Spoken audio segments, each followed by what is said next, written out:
Text-to-voice synthesis provided by Vidnami.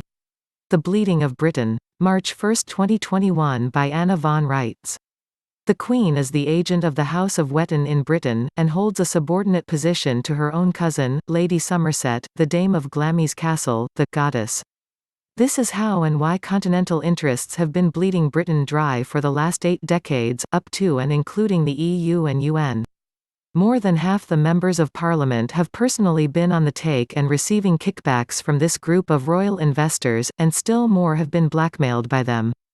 It appears to be a collusion between largely Middle Eastern bankers, Muslims and Jews alike, and the various monarchies of Europe seeking to create a new form of feudalism, which I call corporate feudalism, as it transfers the responsibilities of the monarch onto the faceless, nameless, unaccountable backs of commercial corporations owned by the Crown, and various other corporations worldwide owned by other investor groups, and all controlled ultimately by the Holy See. The apparent goal in all of this is to set up a new means to enslave the public as serfs, with all named individuals serving the corporations that represent the various states and kingdoms without being those states or kingdoms or even necessarily associated with them, and with the monarchs only serving as figureheads to calm the masses into submission. The object is to control the labor and commodities and natural resources actually owned by the people of the world on a private basis, so as to grossly enrich and empower the few private parties that control and own both the Crown and the Holy See, and to protect their corporations from such unpleasantries as taxes. This debasement and dehumanizing of the monarchy reduces it to the level of any other commercial corporation, whether you call it Queen or Elizabeth II or Lizzie, all of which and sundry others have been used as instrumentalities of Her Majesty, Inc. This plot subjects the Queen and everything she owns to the authority of the Roman Curia, which makes up all these corporations and other things such as cooperatives and limited liability partnerships, and which serves to define what corporations are and what powers they have and what rules they must abide by and what punishments can be applied to them. It is all bunk, charlatanism based on the theory and concept of legal persons as opposed to lawful persons, being used to impersonate people and suborn their assets as collateral. The actual history of this all revolves around criminal misuse and abuse of public trusts that were established under very dubious circumstances, which will be described more fully in our lawful proceedings, but for a good flavor of the actions taken and the results of these actions, please see the United States Federal Code, Title 22, especially the annotated revised statutes at large.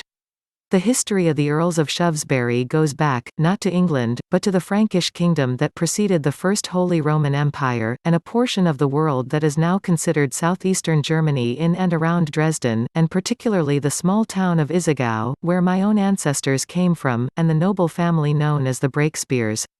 For their habit of breaking spears aimed at them, and also, the Order of the Black Arrow, which has its roots in pre-Christian times, but which was much later taken over by the Jesuits and infiltrated by the Nazis.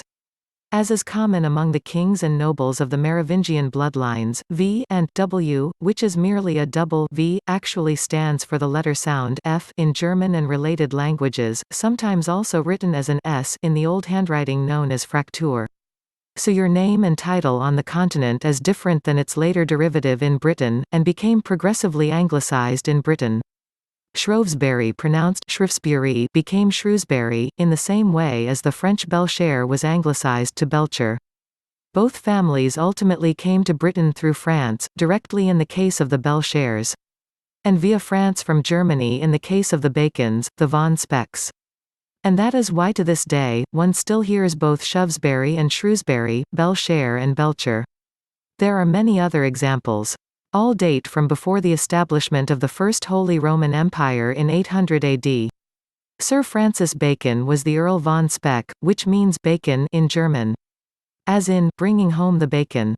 You can now also better appreciate his pen name, William Shakespeare. William means resolute protector, and Shakespeare is a takeoff on the family name, Breakspear. In retrospect, it is easy to see that William Shakespeare's message was largely addressed as an admonishment to the Tudor monarchs, including multiple exposes concerning the reasons for the downfall of the Plantagenets as an object lesson. This also sheds light on the otherwise completely irrational fire bombing of Dresden, Germany. Dresden was called Florence on the Elbe for its great beauty and artistic treasures. It offered absolutely no military targets at all, yet on the fateful night of February 13, 1945, with the Nazi surrender clearly in view, the Allies staged one of the most devastating attacks in military history against this lone, unfortified, unprotected, helpless, beautiful German city. They murdered 135,000 people, many of them refugees from Eastern Europe fleeing to safety, and nobody when called on the carpet for this atrocity had any excuse that made sense. Why Dresden? Because what was thought to be the only surviving handwritten copy of Martin Luther's 95 Theses was among the city's treasures. All that misery, destruction, and death was rained down on Dresden by the agents of the Pope, superstitiously and malevolently bent on destroying these few pieces of paper. It will perhaps shame them and give them reason to pause and reflect that 1. There are other copies written in Martin Luther's own hand, and 2. The content of the work is distributed throughout the world so that everyone knows the criticism Luther issued against the Church. Everyone knows about the sale of indulgences allowing rich men to sin. Everyone is now learning about the sale of children, and the Church's no longer secret reason for opposing abortion, which has more to do with dollar signs than any care for the sanctity of life. The pagan sacrifice of Dresden by fire, like the Holocaust, like the World Trade Center bombings, has all been for naught. We can only call the religion of the enlightened ones the hangers-on of the long-defunct Roman Empire, the religion of the deceivers, and none are so deceived as the members of this cult. The phrase, "the smoke of Satan," does not refer to incense. It refers to the smoke from burning and charred flesh, that of people and of animals. It is said to delight Satan, so that's what his followers, who are ultimately the stupid ones among us, try to feed their God. The members of this death cult are within the clinical definition of insane, self-destructive and destructive of all mankind. They substituted themselves and their own cult followers for the lawful rulers of Great Britain and the United States, much as a magician changes hats and promotes an illusion, but once the spell of the illusion is broken, it all falls apart.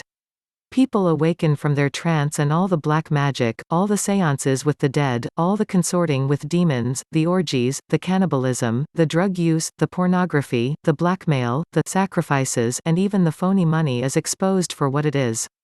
We have awakened from this nightmare before our kindred and we have sounded the alarm.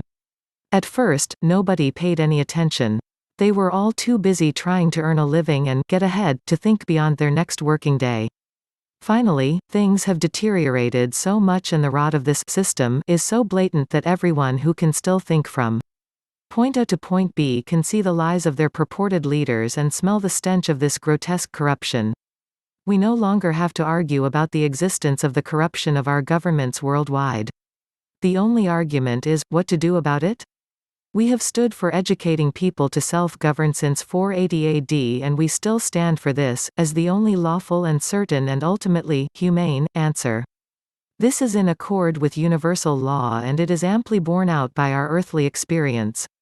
A monarchy may be of some use as a fail-safe or safeguard institution, much as we have served in the present moment to bring forward the public law, but the ever-changing nature of inheritance and culture means that absent a conscious sharing of the burden of governance people are too easily misled and abused by a relatively few individuals manipulating commodity markets and currencies and legal systems and mercenary armies.